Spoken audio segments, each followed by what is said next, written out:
Hi everybody, in this video we'll see how to find squares of some numbers which end in 5 like 35 square, 45 square, 95 square and so on like this. So let's take an example of 45 square.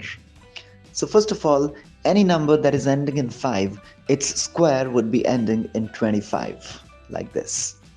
And whatever is the number which is in front of 5, which is in 4 in this case, you multiply this number with the number which is just after 4, that is 5 in this case.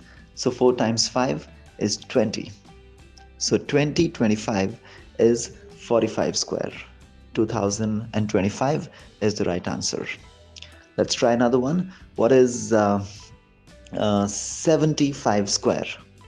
So since the number is ending in 5, you write a 25 at the end, and 7 times 8 is 56.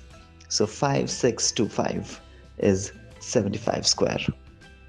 Okay, let's try one last. What is 55 square? So first of all, you write 25 and then 5 times 6 is 30. So 3025 is the square of 55. That was all in today's video. Stay tuned for many more interesting tricks like this.